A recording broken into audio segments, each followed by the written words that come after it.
recording. And now I'm delighted, without further ado, to welcome back my friend, my colleague, and my teacher, Rabbi David Zaslow.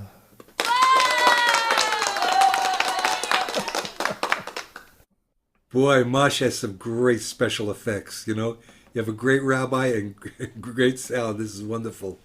Thank you, everybody, for part two here. I know there'll be more people coming in, but this is exactly the group we need. So I'm really glad to be doing this part two. We'll be doing a little review, and I do want to invite Rabbi Mark to kind of jump in and join me and add, because the whole idea of reimagining Exodus is not like making anything up, but it's going into what Eve Ilson calls the imaginal realm, that place that's not imaginary and it's not factual. There's a realm that's a reality where our imagination tunes in, you could call it the unconscious or the subconscious, but you can call it the higher plane. There's a realm where what we imagine is a reality, and we don't worry if it happened or not. In fact, one of the beautiful things in our tradition is, we're midrash makers, and we fill in white spaces. Devorah, you were going to say something? I was just going to ask if that's what you were talking about, if that's the definition of midrash. Yeah, midrash generally has the sense of we say there's black letters in the Torah and there's white space between the letters. So if something is said, and then the next line almost looks like a response to what was said, there's probably a conversation that's going on that's just not written down. And so the Midrash fills in the possibilities. We're going to see a few examples of that today. We certainly have seen it in the last in the Torah portion, of the last few weeks.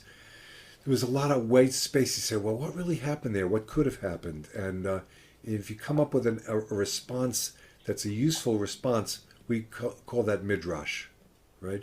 So it's related to the word drash, of course, trying to draw out something that's in the text. So let's see what we can do. I'm going to do a screen share like we did last week. We'll do some review. And here we go. So, reimagining Exodus. We'll see what the reimagining is all about in just a few minutes. And anybody, Devorah, you could see people. I can't because I've got my whole screen covered here. So, Reb David, you need to move your keynote over to the right, because we're only seeing imagining Exodus as part of its cutoff. I don't get that. Holy mackerel. You don't see... Huh. No, we're not seeing all the words. The R in rabbi is cut off. What about this? Can you see that? Do you have two screens? No, I have one screen. Okay, so on your keynote, move your app, or make it smaller, the screen. Okay. Yeah, I know. And then you got the margins. Yeah, but we're not seeing everything now either. Yeah, there you go. Ah, you go. Now, okay, now click. No, I don't know. Better? No, same. Wow. Now, yeah, perfect. I don't know what you did. I don't know what I did either, so we'll leave it well enough alone. Anyway, just this is the only time we'll do an ad from our sponsor. I've had the honor of publishing these two books with a wonderful mainstream Christian publisher called Paraclete Press. And the first one I did was Jesus First Century Rabbi, which really tries to explain the mysteries and the beauty of Judaism to Christians who have some odd and inaccurate ideas of Judaism. But at the same time, it also explains Christianity to those of us who are Jewish and may have grown up with some odd and inaccurate ideas about Christianity. Then the follow-up book to that, a couple of years after, was Reimagining Exodus, where I took many of our interpretations and put them into one single collection. And there you go. You can order it from me, shalomrav@aol.com. If you want one book or two books, just let me know. Glad to get them to you. So, Rabbi Mark, can you see this whole text here from the Sabbath Kiddush? Perfect. Yeah. Good. So, on Friday night, as many of you know, when we do the Kiddush, we lift our cup, we say, there are two remembrances in the Kiddush. One is Zikaron Lema'aseh Bereshit, that this Kiddush that we're making tonight is a reminder, a Zikaron, of the makings of creation, the works of creation. And then we say Zechel Etziat Mitzrayim. It's a remembrance of the Exodus from Egypt. And sure enough, these two stories, the creation story and the Exodus, are master stories in Judaism. They're kind of they're embedded everywhere. But I would say especially that Exodus from Egypt is so more than prominent. It's built into the hard drive of Judaism. Now, one thing that I want to share with you about is an example of reimagining is that here's the Micha Mocha prayer that many of us know from the evening service, and whatever the melody we use. What I realized is that in a way our Exodus story was a civil rights movement, and the civil rights movement in the United States was an Exodus story. And so I took the melody of "We Shall Overcome" and put it to the Micha Mocha, and it goes like this. And you could sing with me if you'd like. So the first one is the translation of "We Shall Overcome." Anu nitgaber. Anu nitgaber.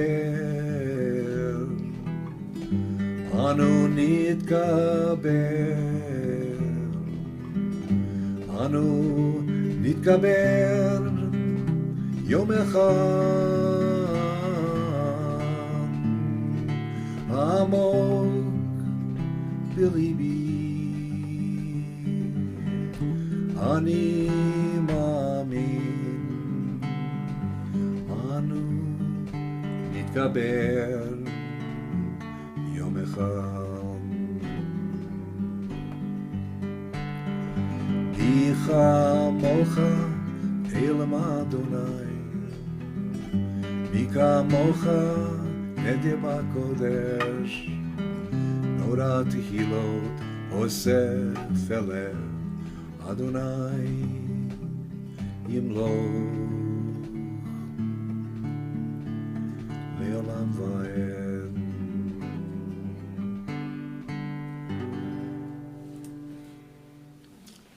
So that's a simple example of a reimagining, of taking a look at our story as a civil rights story, and then reversing it and taking a look at the civil rights story and seeing it as an Exodus story.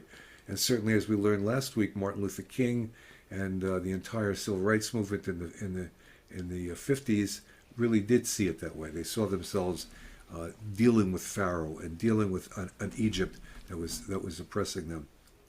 Now, I want to give a little example. Devorah, you asked a question about Midrash before. It's kind of a funny thing grammatically. And don't ask me why, because I don't know the answer. But you see, if you know the Hebrew, it says micha, mocha, right? That chaf right over there does not have a dot in it. But then the next phrase, mika mocha, does have a dagesh, does have a dot in it. And so people go, why? Grammatically, it's really, they both could be mika mocha or micha mocha. Why does one have a dot and the other not have a dot? I know this sounds crazy, but that's the beauty of Midrash. So one of the Midrashim says that Pharaoh, who had of course lost his son, and all the firstborn in Egypt had died, and then lost his armies, who drowned in the sea, was so broken that he repented right there on the spot at the Red Sea, and he wanted to be part of this movement of civil rights, of freedom. And so this one little dot says, I want to be part of it. And he added the dot, the dagesh, to say, I get it. I really, really deeply understand it. Now, of course, that's not in the story. It's not in the Torah. But it's in that place of the imaginal realm. And there's many more midrashim that spin off from there. In fact, that he exiled himself from Egypt and he went to Nineveh and became the king of Nineveh. And why did the midrashic writers say that? is because if you know the story of Jonah, he gets to Nineveh and tells the people to repent, and they go, okay. In other words, they repented so quickly. Why would they have done that? Well, because they say Pharaoh prepared them for that. So let's go to. Can I interrupt for a moment? Yeah, please. Yes, So yes. there's another beautiful midrash on the dot inside of the kaf, which is Michamocha, is when Nachshon Aminidav, according to the midrash, jumps into the water, and the water is up to his head, and he starts to go under, and he's striving for air. But then the sea parts, so that's me, chamocha, Oh my sea God. parts, and then the dagesh goes inside me, kamocha. Wow, that's incredible. You see, Devorah, and everybody, this is where these midrashim come from. You know, they're not true, and they're true, right? There's truth within them. They don't have to be literal. In fact, one can say that most of the stories in the Torah, by themselves, are midrash. You know, they're not necessarily trying to tell history. They're trying to tell something even deeper than history, which is this spiritual realm called the imaginal realm. I Thank believe you. that Reb Heschel said that the entirety of Torah is midrash. Wow. So I'm going to have AI. I'm going to have that check that out, and I'm going to also want to find the source of that. That's fantastic. I'm not sure, but I can point to Reb Zalman saying that's where we need to bring our enchantment, or as Right. Eve would say, right, the imaginal realm. Right. But if Heschel said that, that's a great quote. That's great. All right, let's see where I am here. So I have a friend whose name is Rabbi Shelley Waldenberg, one of my early teachers when I started studying. And this is a story that he told me, and I put it in the book, Reimagining Exodus. And I want to read it to you. It's not too long, but it's a pretty special story. So my colleague Shelley Waldenberg often explains the central role of the Exodus story in Jewish history with his reminiscence. He says, I believe in miracles, and I'll tell you why. You see, whenever his fifth grade teacher of Tanakh, Mr. Markov, began talking, Shelley was so bored he'd zone out and withdraw into his fantasy world, where he played shortstop for the New York Yankees. Then one morning his reverie was shattered. Waldenberg, Mr. Markov shouted, I asked you a question. What did I ask? Shelley froze. One more time, Waldenberg, and you'll be suspended. After class that day, instead of going home, Waldenberg ran to his grandfather's house. The moment he walked in, his grandfather asked, Shelley, what's wrong? Grandpa, I'm in trouble, big trouble. In my Tanakh class, Mr. Markov said if I don't pay attention, he'll suspend me. And if he does, I know my dad will ground me for weeks. No baseball. His grandfather smiled, took a piece of paper, and wrote on it in Hebrew the words, Yitziat Mitzrayim, meaning the Exodus from Egypt. Words familiar to every Jew for the past 3,300 years, appearing in nearly every prayer, holiday, and festival. Once we were slaves in Egypt, and then God freed us, so that we can go to Mount Sinai to receive the Ten Commandments. This is the centerpiece belief of Jewish civilization. So Shelley, his grandfather, continued, if Mr. Markov calls on you and you don't know the answer, just say, Yitziat Mitzrayim, and you'll be fine. So Shelley went back to class, and sure enough, Mr. Markov called on him when he wasn't listening. All right, Waldenberg, out. You will be suspended. When Shelley reached the door, he turned back to Mr. Markov and muttered, Yitziat Mitzrayim. Mr. Markov appeared stunned. Waldenberg, you're finally listening, Mazel Tov, and you understand more than understand. That was brilliant. It was not the answer I expected, but you saw a connection even I could not see. So you see, Rabbi Waldenberg says today, miracles do happen. I love that little story, and I love the way it just points to the centrality, because you really can go to any of Rabbi Mark's adult ed classes, and if he asks a question, just try it out on me, okay? He's not listening right now. Just tell him, Yetziat Mitzrayim. It's a reminder of the Exodus from Egypt. I bet he'll be shocked at your brilliance. Judaism's master story of the Exodus has been used as a template for liberation movements throughout the ages. Unfortunately, it's also been misappropriated by colonial and imperial regimes seeking the conquest of indigenous peoples. My prayer. The Exodus does what a good mirror does. It reflects light back upon those who look. May we all be blessed by the Holy One of Israel to continue gazing and reflecting upon the Exodus stories until we are each personally free and until the entire world is liberated from every kind of oppression and injustice imaginable. We also pray that the Exodus story of the Jewish people will never be misappropriated and used to justify anti-Semitism, racism, prejudice of any kind, tyranny, and injustice. And Amen. Amen. Amen. The Baal Shem Tov taught very clearly and repeatedly in many of his teachings that all 42 journeys of the children of Israel will happen to each individual from the time he or she is born to the time he or she dies.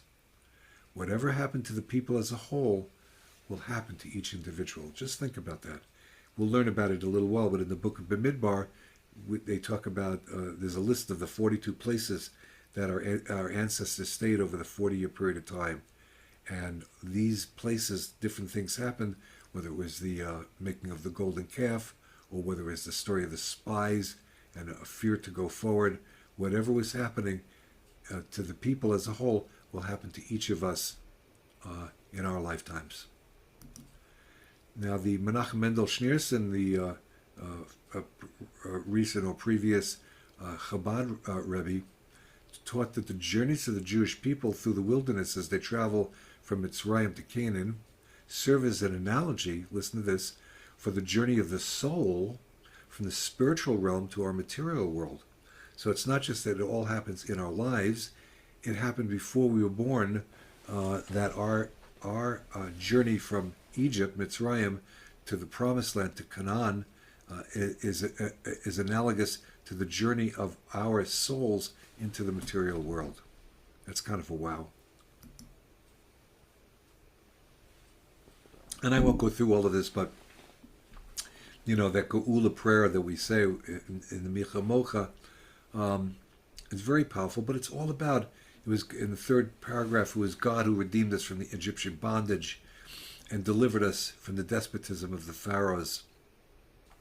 And then two verses down, whenever human rulers usurp divine authority and exploit the people, those tyrants, their hearts are hardened. Their own arrogance writes their doom. And then in the next to the last paragraph, though enemy hosts pursue us, we shall remember how our ancestors were saved at the Sea of Reeds. So these stories that we tell in the Torah of the Exodus are not just for past tense, but they're for us today, right now. And a reminder, this is really startling to me, Rabbi Mark, when I started really studying this. I realized, I always thought they were, that people say that they were wandering in the desert. And it's just not a good phrase. They weren't wandering, they were journeying. They had been freed in this, they gathered in the city of Ramses in Egypt, which is a storage city of all the grains. And then they began their journey there. And they wanted to get into their homeland that they had left 400 years before, Canaan, but they were afraid to get back because the Philistines were barring the way, and these people had been slaves for hundreds of years, and they didn't want to fight. So, following Moses' lead, they journeyed down what we call the Gulf of Suez today, stopped at Mount Sinai 50 days later, and then traveled upward through what's called the Gulf of Aqaba today. The point of it is they weren't wandering, right? And it wasn't a desert. It was, I guess in Oregon we call it a high desert. It's certainly sparse and not a lot of rain, but it was not a desert in the sense of what we think of, let's say, a Saudi Arabian desert with a lot of sand hills, right? So if you take a look at it, and this is part of the Midrash also, is that they were, at least most of the time, they were near water. We think of them eating manna from heaven the whole time, and probably historically that's not really right, because there's a lot of good fishing in the Gulf of Suez as well as the Gulf of Aqaba, and probably for many parts of the journey they were just not eating their manna from heaven, or even their sheep, but they were also eating good fish. So here we are in the Negev, not in this whole area of south of Israel today, and in this region here where the whole Exodus took place is the story that's right in between. It's right in between our Egyptian brothers and sisters and Israel to the right. It's really a powerful image of this Exodus story, maybe binding our peoples together someday in a way that's really healthy and good for all our peoples. If you follow the Nile River and you see how it comes, this is what we studied a little bit last week, but this is where the word Mitzrayim comes from. The narrow place is right here, that the water is flowing towards the Mediterranean Sea and gets kind of clogged up. There's so much water that it bursts forth into a delta. We have something very similar in Louisiana, in the Mississippi Delta region, where the waters of the Mississippi River kind of clog up, tighten up, and then burst forward into many different streams. And so this is where the word Mitzrayim comes from. It doesn't comes from, the root of the word is restricted place, and we use it to apply to the enslavement of our people, but that's an applied meaning. The actual meaning of the word originally was a bursting forth. It's a restricted place, and then the water bursts forth into these various deltas. And so here these, and I'll just read a little bit. We looked at this last week too. Our ancestors took a geographic feature, the straits, spreading out as the Nile met the Mediterranean, and they used it to describe the straits that they were in as an enslaved population. In other words, originally it was not a negative term, like the straits in a negative sense. It was just simply where the water got too tight and had to open up into this delta region. So I find it fascinating that they used a geographic feature and then they gave it an applied meaning, through their midrash, so to speak, to the situation that they were in. And this is just an example of along the Gulf of, one of the Gulfs, of a little bit of a settlement where people are living. This is in Egypt, along the Gulf, and you could see be a pretty cool place to maybe vacation there or go fishing. Now, in popular culture, we just kind of imagine the Israelites walking in circles and wandering in a barely desert, but they were never too far from the waters, number one. The region is not a desert, but a wilderness. Midbar is a better term for it. It's a steppe, not dissimilar to parts of Arizona, New Mexico, and Eastern Oregon, where Native American tribes have thrived for centuries. Families in the Sinai Peninsula region earn their livelihood from sheep herding, light agriculture, and fishing. And we know archaeologically they were also doing that in that same region 3,300 years ago when we were liberated from our enslavement. The Adaba is a unique, number 4, a delicate ecosystem. It's made up of plants and animals living in a sparse, hot environment. But it had abundant resources, including freshwater springs and the saltwater gulfs that feed and surround the lands on 3 sides. The Israelites were not wandering, but journeying. Okay, so if you ever hear anybody say that they were wandering, please, you can quote me. It's my only original thought that I've ever had. Just tell them they were not wandering; they were journeying.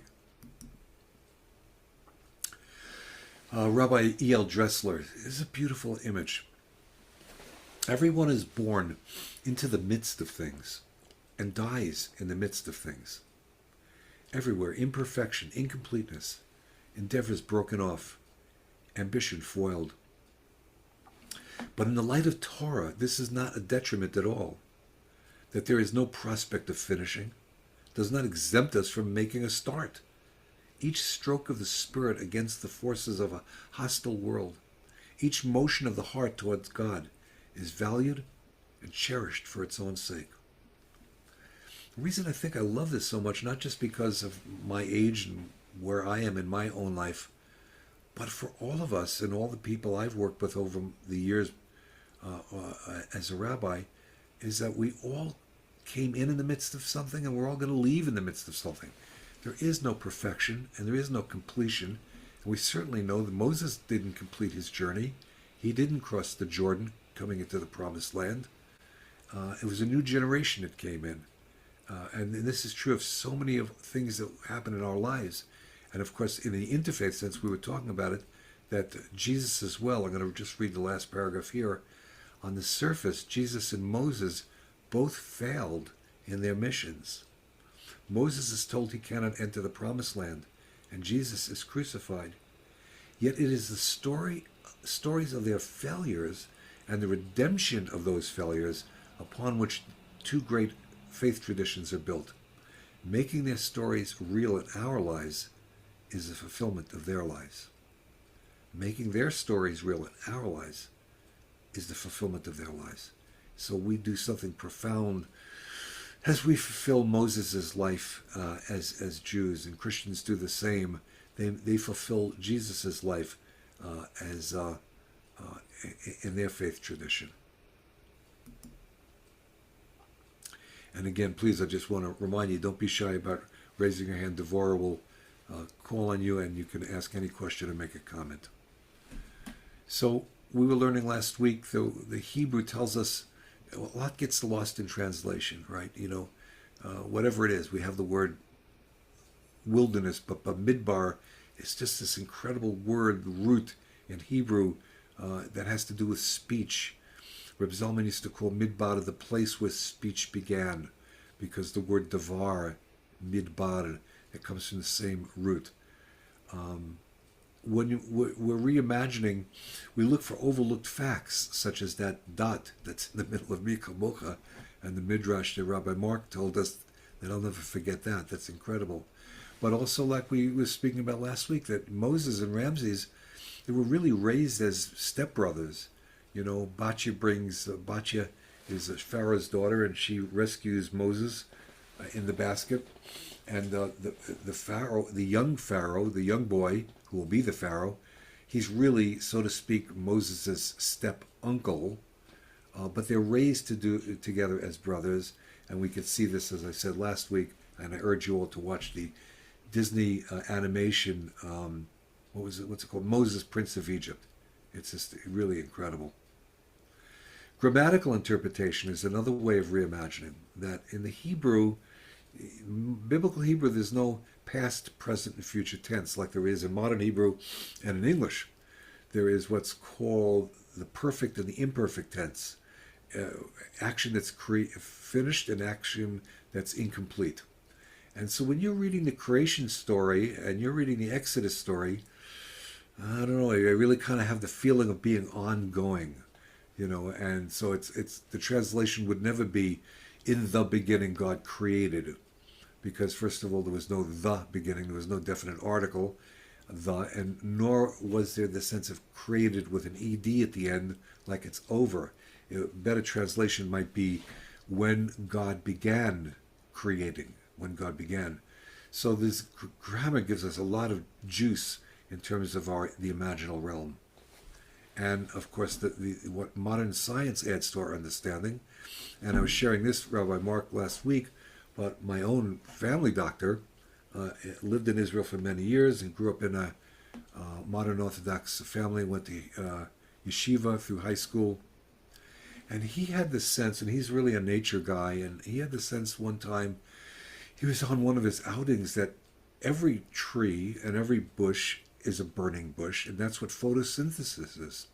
It's the fire of the sun that creates this oxygen that we breathe, and he somehow came up with this beautiful chidush, innovative thought that the burning bush is everywhere that there's a plant. So, classical midrash, as we were saying, Pharaoh repenting at the Sea of Reeds. next to the last one, how has a story been used in other contexts? And of course, the Exodus story, more than any other story that I know of, it's really the subtitle of the book could have been the greatest liberation story ever told. It was used by the Puritans, the abolitionists, the Mormons. It was used very clearly in the civil rights movement during the Exodus story, using the Exodus story for their own. And of course, the more, we call it mystical, but it really, we don't have that term really. It's the received tradition, Jewish, the Kabbalah, and especially through the Hasidic writings. It really takes the Exodus story and applies it as a psychological, interpersonal interpretation of the story. And the Baal Shem Tov taught us that each of us goes on an Exodus within our own lifetime. So when we apply it psychologically or interpersonally, this is one of the hallmarks of Jewish renewal and its application. And we learned how Reb Zalman Alav Shalom really felt that the Exodus story through the Passover Seder is a technology that he really so desperately wanted to share with the Tibetans to get freedom from the Chinese occupation. And he felt that if they created a Seder and told the story in their homes year after year after year, and they ended their Seder like we do, but they ended it with a L'chaim saying, next year in Tibet, that eventually that would give them hope and hold on to their dream and their future. I think that's incredible. Now, from Levi Yitzchak Berdichev, through my teacher, Aryeh Hirschfield, may he rest in peace, comes this idea that the stages of our lives from the womb to death is reenacted or in the Exodus story, or let me do it in reverse. The Exodus story is reenacted. It's a fractal in everything in our lives, including our lives. So the womb is the narrowness of the Mitzrayim, the labor pains and the blood of the 10 plagues, the birth, the crossing of the sea, symbolic of the birth of the Jewish nation. The birth, the symbols of it, the dipping the greens in the salt water, represent the tears of slavery, but it also represents the amniotic fluids. Death in commemoration is the Seder concludes at the very end, and by participating, individuals are meant to feel as though they personally left Egypt, engaging in a perpetual reenactment of moving from a state of spiritual or physical death to life. And this, of course, is just taking a look at the young Pharaoh to the young Moses and seeing how much they loved each other when they were growing up gave me a whole different view. I imagined Charlton Heston standing there at the gates of Pharaoh, of Yul Brynner, and saying, Shalach et ami, let my people go. He was speaking to the king or the Pharaoh, but he wasn't. He was speaking to his own boyhood best friend. They grew up together. It gives you a whole different image. That's Midrash, but it's also reading between the lines of the story itself. Rahmana, do you have a question? I see you have your hand raised. Yeah. I was listening to a recording of last week's share, thanks to Reb Mark. And I had just been looking at the teachings of Hachna'ah, Havdalah, and Hamtacha from the Baal Shem Tov, and I thought, well, that's an Exodus story, isn't it? From the Baal Shem Tov? Accepting what is, and then discerning, and then seeing it in the context of what are the treasures in this story? How can I use it to deepen my faith? Beautiful, Rahmana. And I want to push it further too, is that at least it's been my meditation as I learned the idea about fractals from Reb Zalman, is that the Exodus story is fractalized into everything. We're going to get this in a moment. The word for Exodus, Yitziah, it just means getting out. It just means coming through. It means opening up, going forth. It happens everywhere, You were doing something else an hour ago, and you got up and went forth to the computer. That was an Exodus. This evening you'll do something else, and there'll be another Exodus. In other words, this Yetziah is not just coming out of enslavement, but is actually a fractal that it repeats itself repeatedly throughout our lives. And if you're in a restaurant in Israel and need to get out, you look for the Yetziah, the sign. That's what Exactly, it says. exactly. Right. It's everywhere. In other words, there's no capital E in Hebrew to tell us there's where the Exodus is. The exit is. It's just in everything. There you go. Mark, you are a visionary. You're a prophet. This comes from an exit sign, right? And it's every door we pass through is an Exodus. So it's not that it's not special. Of course, Yetziat Mitzrayim is, but that's an archetype of a story that's fractalized in everything in nature is bursting forth, whether it's springtime or the harvest in the summer, in the autumn. It's always an Exodus. Now, the Festival of Leaping Over might be more accurate translation for a springtime Liberation Festival. The Festival of Leaping Over.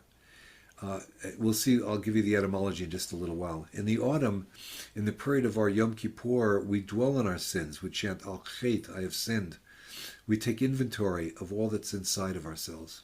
We mark each internal item with a label, keep this, discard this, change that. We make new vows, dissolve old ones, and methodically make a file of all transactions. Now that's the work of autumn, right? Not so during Passover. Pesach requires action now. The angel of death will pass over our homes at midnight. Quick, clean the house, quick. Take the lamb of our innocence and streak its blood, our own anguish, on the doorposts. Quick, the dawn is coming. We leave in a hurry. No time for inventory and careful analysis. Now is the time to make the leap, to make the skip. And we'll see in a moment that the word Pesach comes from this word of, well, its etymology is in the leaping or skipping movements of lambs.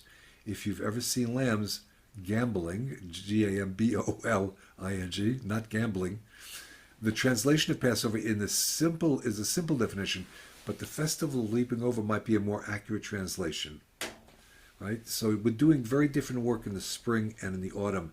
In fact, Rabbi Mark Reb Zalman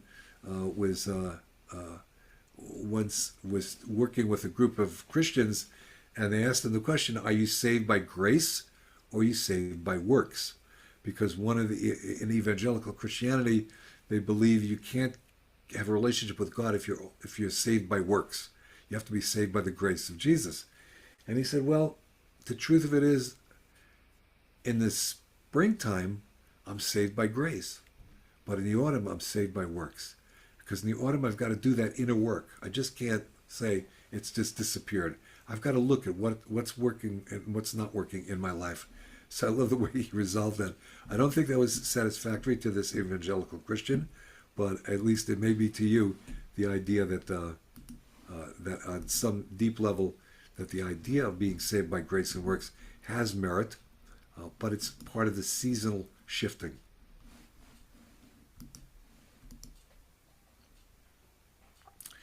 It's likely that the Passover story of the Hebrews became associated with two much older festivals, celebrations of the barley harvest and the lambing season, the angel of death passing over the Israelite dwellings whose doorposts were painted with the blood of a lamb. In other words, there's archaeological evidence in the Middle East that there were these lambing season festivals in the springtime around the barley harvest, and that the leaping or the gambling, Gamboling, I don't know if you've ever seen a lamb gambol, but what a sight. They're just, it looks like they're hopping, or something is in them, and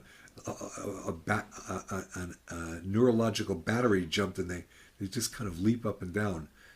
If you've never seen it, go on YouTube tonight, just write gambling of lambs. It's really quite beautiful. As the springtime, yeah, please, Mark.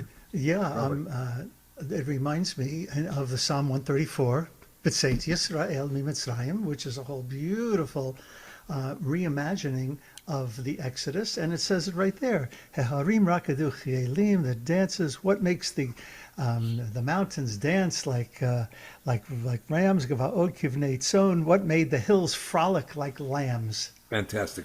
Right. What psalm is that, please? 134. It's in. Oh, I'm sorry, 114. It's in Hallel, of course. Yeah, of course. Right. And so next time that we chant B'tzeit Yisrael, we'll remember learning with Rabbi David this evening. And that the how do you say the gambling? Yeah, Gambolaing. OL. That's right. Yeah. The But I'm telling you, gambling of the lambs. the first time I saw it, there's a road in Ashland where I live here in Oregon, where as you're driving, there's a hill in front of us, in front of you, and it's at an angle, so you're looking up the hill, and all the lambs is like this neurological feature that's amazing. You know, there were like 40, 50 lambs all gambling at one time. It's really a beautiful sight. And you can see how it must have mystified or entranced our ancestors way before there was a Judaism. All right, so thank you for that psalm reminder. On a metaphoric journey in the second paragraph, we make from slavery to freedom. Sometimes we don't eliminate our obstacles. We simply leap over them. Maybe the idea of a leap of faith, in Latin it's saltus fidei, I'm sorry my Latin is poor, is related to the idea since an act of faith also requires that we leap over some doubt. Now, I've not been able to find this leap of faith sourced in anything ancient pre-Hebraic or Hebraic, but it seems like there's something to the gambling of the lambs and making a leap of faith that might have some credibility. Have a problem? Like the gambling, hopping of lambs, skip it. Have an old habit that you want to change? Skip over it. Have a negative behavioral pattern? Skip over it. This is so not High Holiday, right? High Holiday is hold it, study it, right? Springtime is skip it, skip it. The image of the Almighty with an outstretched arm and a mighty hand took us out of Egypt is an extraordinary template for new possibilities. So when the moment comes at midnight of the next full moon, when our people collectively hear God's voice say, make the change, there's only one response: leap.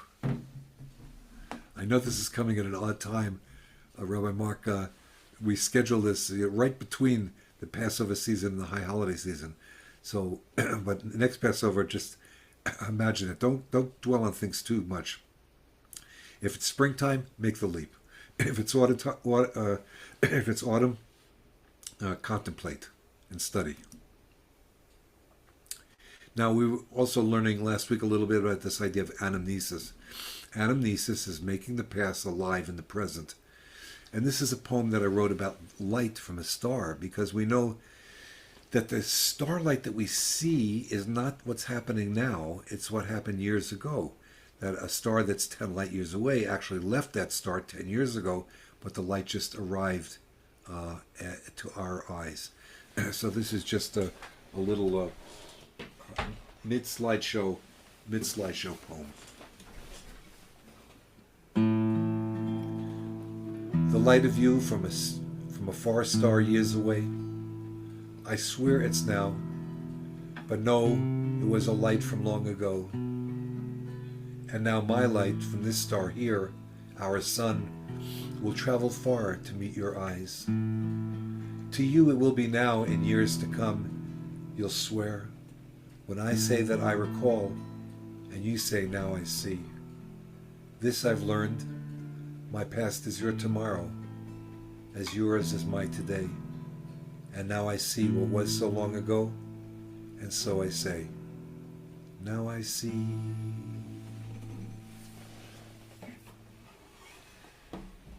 Kind of a mysterious conjunction between the past and the future, when we realize that what we see far away from those stars is really part of the past.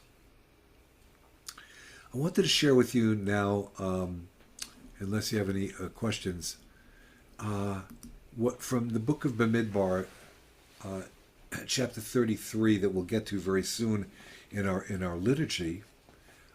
It's a list of the 42 journeys of the Exodus. And in English, when we're reading them, they make absolutely no sense to us.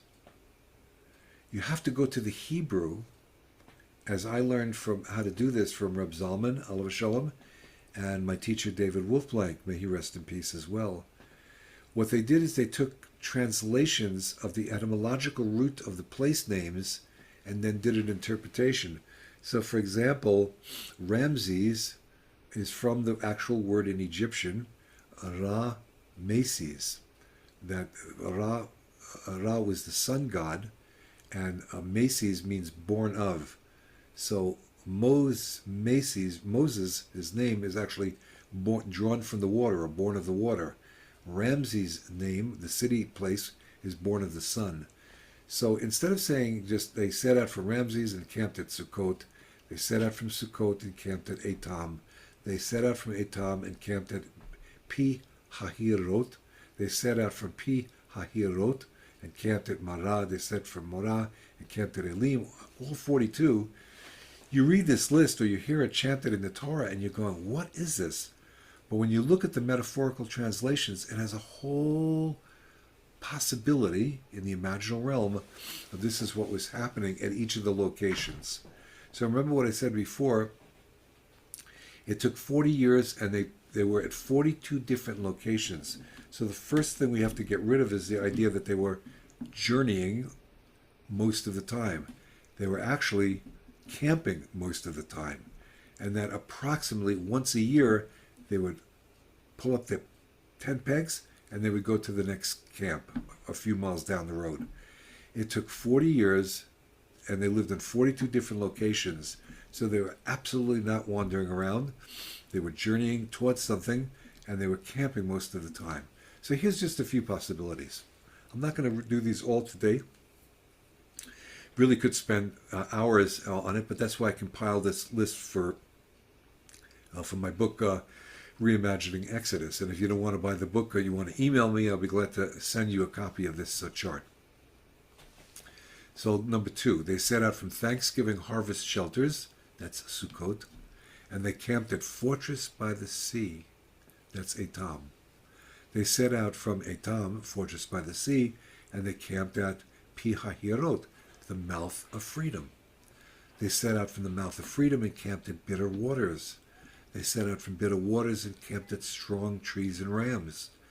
They set out from Strong Trees and Rams and camped at the Reed Sea. They set out from the Reed Sea, people call it the Red Sea, but it's not, and camped at where the moon was worshipped, this place called Sin or Zin.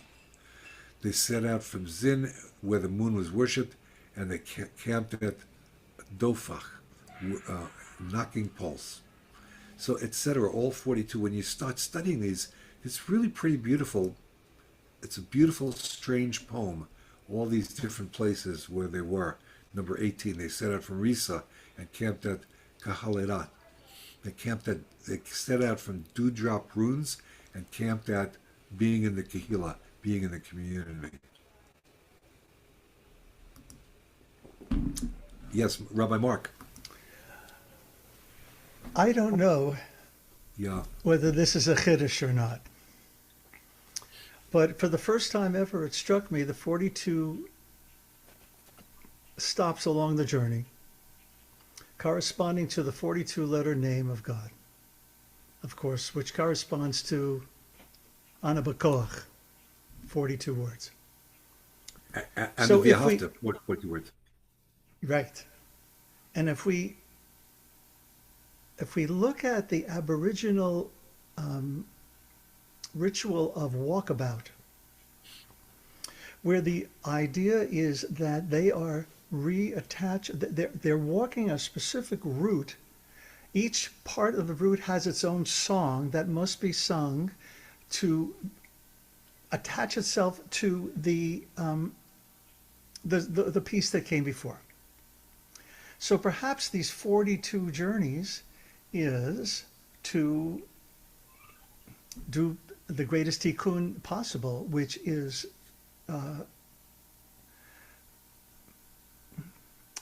to bring together the Yud Hey and Vav Hey. That makes You know, sense. yeah, I think you're onto something. I think it is a chidush, which means, by the way, everybody, innovative thought that maybe he hadn't read before, or I never heard before.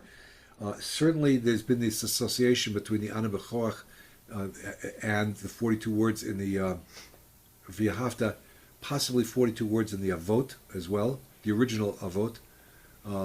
So this 42 definitely is prominent, but the 42 journeys being associated to them, again, as a fractal or as the image that's broken off into many ways, really, I think it really has merit. And I cannot allow this moment to slip by without mentioning, of course, you know what I'm going to say. Well, of course.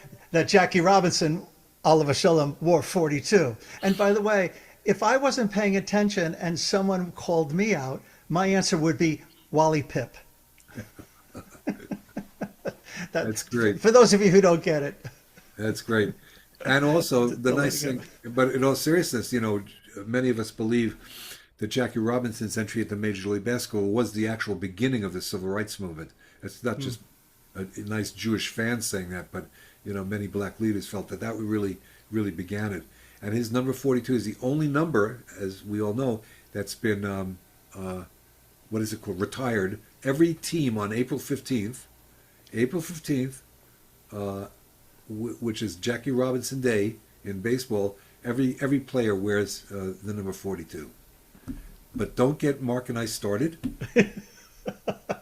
because our rabbinic ordination is completely rooted in baseball. Rabbi Mark, have you seen Reuben Goldfarb's? Yeah, that's exactly what I was going to say. Yes, his Kabbalistic understanding of all the positions on the baseball field. Exactly, as being part of the tree of life.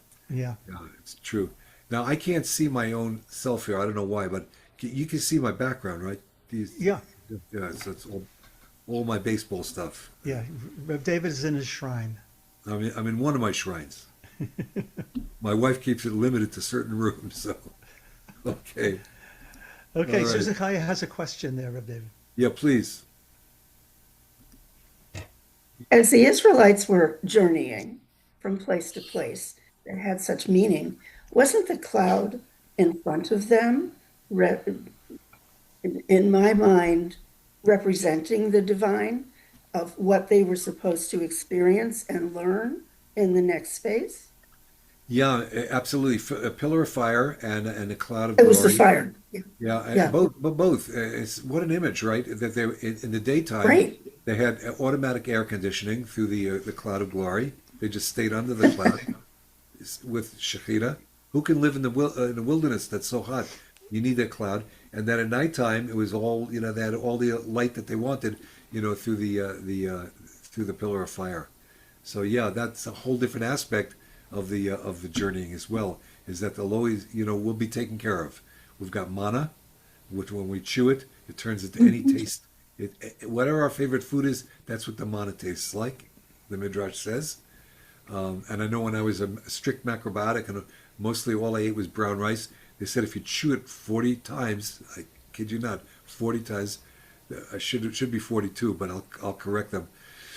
If you chew it, the brown rice tastes like anything you wanted it to taste like, whatever it was. So the manna from heaven and the pillar of fire. The Exodus story is just so rich. It's got so, you know, it's really, it's kept us as a people using our imagination. So this is my just, I don't want to say it's silly because I don't think it's silly, but you know, a few of my journeys. I set out from Brooklyn and rested in Woodstock, which is in my VW van. This is where I stopped, my first stop. I set out from Woodstock and rested in Grand Canyon. I set out from Grand Canyon and rested in San Francisco. I set out from San Francisco and rested in Oregon. Place names and historic monuments have deep meaning to people. When we hear the names Appomattox, Lincoln Memorial, Twin Towers, Cape Canaveral, Edmund Pettus Bridge, Little Bighorn, Auschwitz, Twin Towers, our minds automatically associate the story of what happened at each place without explanation. This must have been true for the Israelites after they settled in ancient Israel and heard the names of the place names their ancestors had traveled in the wilderness. That's my best guess, is that why would we just list these 42 names that nobody understands, is because in those early generations they did understand it, that each of these places had some meaning, just like today Little Bighorn or Auschwitz or Twin Towers has in our minds. Somewhere between enslavement and the promised land is Midbar, the wilderness, a place of uncertainty, fear, refinement, and opportunity. On a personal psychological level, the Exodus story can be summed up like this. We got stuck, God frees us, we find out why. Exile, liberation, revelation. And now I want to share with you a little interfaith thing that I discovered with my Episcopal priest friend, Reverend Ann Bartlett. You see, the word exile is the word galut, and it's rooted, if you did a two-letter root, it would be gimel lamed. And geula is our redemption, which is our freedom. And again, if you two-letter root, that aleph is a soft consonant. It doesn't have a sound of its own. So with a gimel lamed root, it's geula, which means redemption. And on the 50th day, we get the Torah at Mount Sinai. That's gilui, same root. Enslavement, liberation, revelation. It's a triad of ideas that was seen as a part of a single process by the Hebrews. In classical theology, Egypt represents Israel, exile, the Hebrews when they were enslaved. The Exodus represents the redemption, when the slaves were liberated, and receiving the Ten Commandments at Sinai represents the culmination of the exile and the redemption. Now, I told this to my friend, my colleague, Ann Bartlett, and she went, wow, because she said, well, you know, it's the same in our Christian faith, that Good Friday is our exile, that's the crucifixion, and Easter Sunday is our redemption, that's the resurrection, and we also count to 50. I'm sure many of you know this, but it's the only time Judaism and Christianity cross paths in a liturgical way, is that as we count 50 days from the second night of Passover, so they count 50 days from the resurrection. So she says Good Friday is the crucifixion, Easter Sunday resurrection, and then they count to 50. Penta means 50. Revelation. Revelation of what? In Christianity, the revelation of the Holy Spirit. So the parallels, enslavement in Judaism parallels crucifixion in Christianity.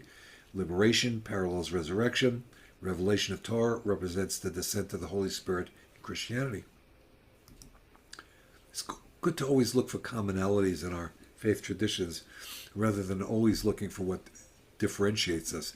I think it's important to know we are not Christians. I'm not a Muslim, I'm not a Christian, I'm not a Hindu, but I could find parallels in all of these faith traditions to my celebrations. The Exodus in history is a template to understanding the Exodus in each of our lives. It's as if the Exodus was not simply an historical event, but a spiritual archetype expressed over and over and throughout nature and biology. It seems to be, as I've said, a fractal replicated over and over again by and in each of us, repeatedly in the natural contractions and expansions throughout our lives. We get stuck, we get free, we find out why. And I think I did this slide already. Passover and Easter are different stories but have parallel function. And I'm going to just skip to the bottom there where it says Pascha is the word for Easter in the Orthodox churches. All of the Orthodox, Eastern Orthodox churches don't use the word Passover, they use the word Pascha. And Pascha, you could see how it's an inversion of Pesach. It's the same letters, just slightly inverted. Or maybe our Hebrew sounded pronounced through the accent of Greek was called Pascha.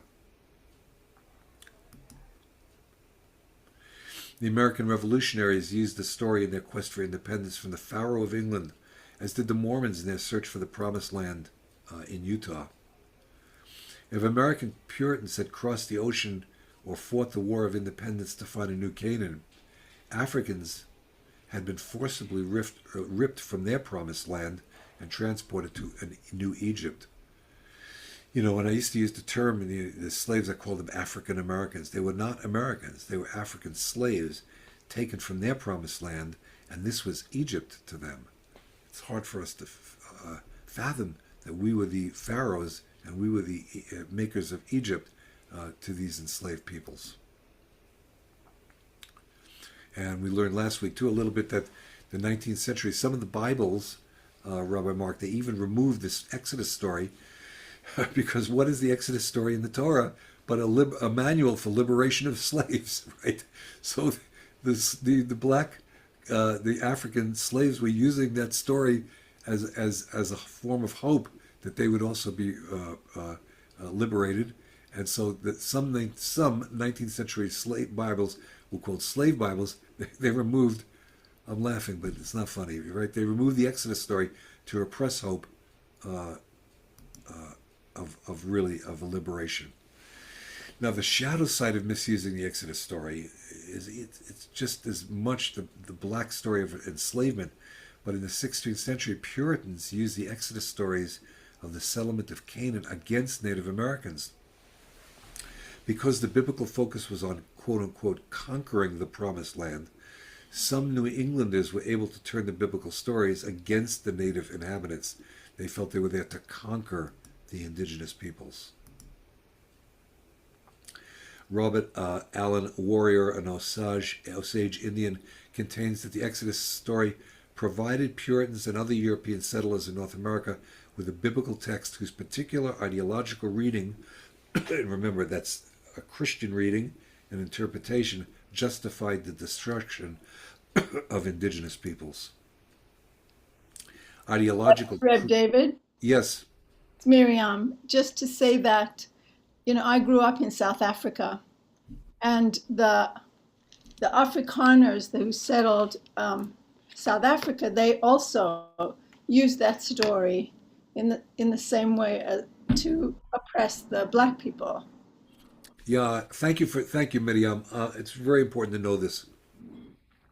When the Jewish slaves, they weren't Jewish then, of course, when the Israelite slaves were liberated, they weren't there to conquest Canaan. They felt that was their ancient homeland. They were returning to their homeland. Archaeologically and anthropologically, the original Hebrews were Canaanites in the broadest sense. It's like Americans. You have Christians and you have Muslims and you have Jews. It was a pluralistic empire. Of Canaan was not just one people, right? But the people who came from Mesopotamia were all part of the Canaanite culture. So, but our story being used and abused against, blacks in South Africa or Native Americans, can never be lightly let go of until there's a redemption of some sort and apologies made and reparations of some sort for any people that's been forcibly removed from their land. Dan, please. Yeah, thank you. Where does it first indicate that Canaan, either Canaan or Canaan, like you said, was their actual homeland? I don't know that term was used before Joshua, the whole, that story of then entering it. Yeah, earlier on, of course, it's a lot in the white space too.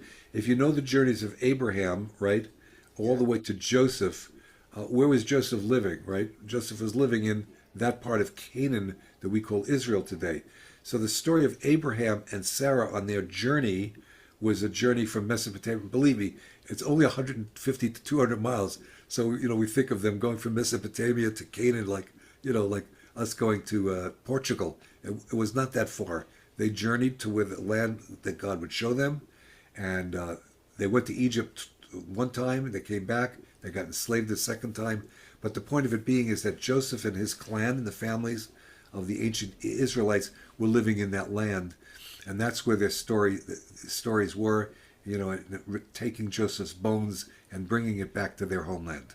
Did they call it Canaan in the Abraham and Isaac and Joseph No, times? not, They referred well, to it as Well, like we don't, the honest answer is we don't know what they called it because all we have is the biblical, the account in the Torah is shorthand.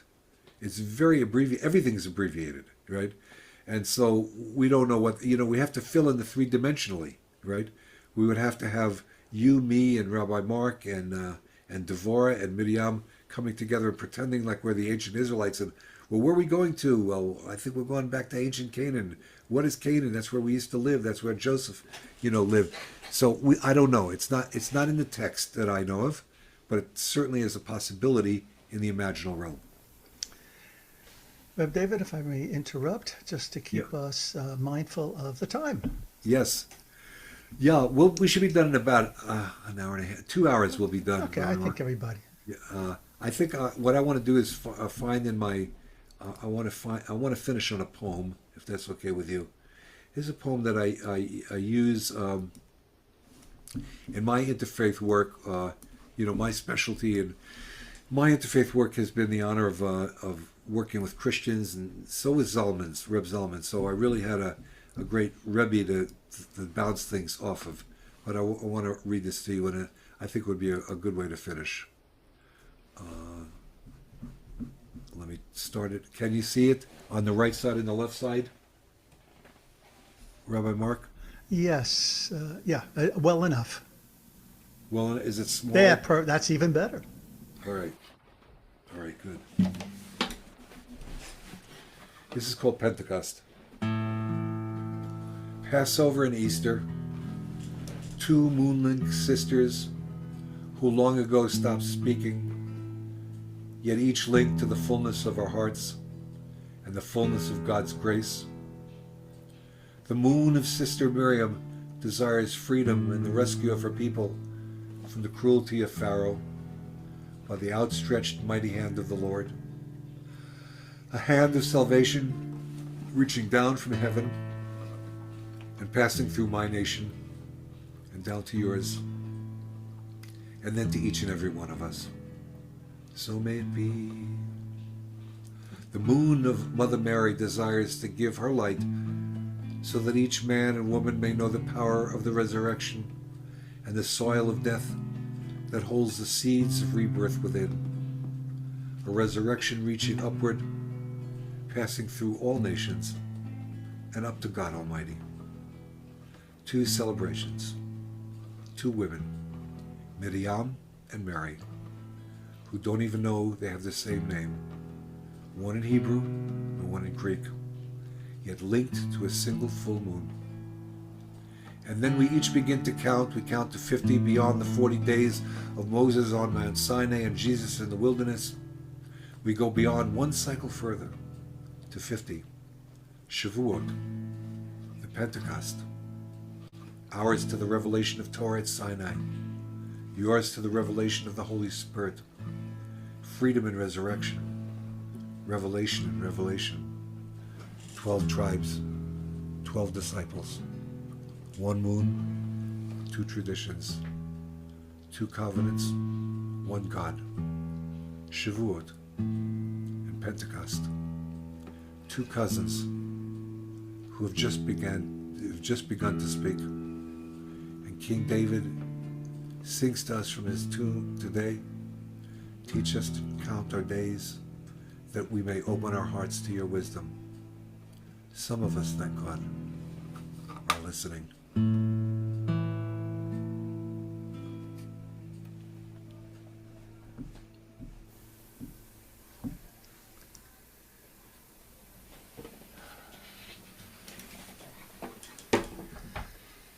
Deep from the heart of Ashland, Oregon.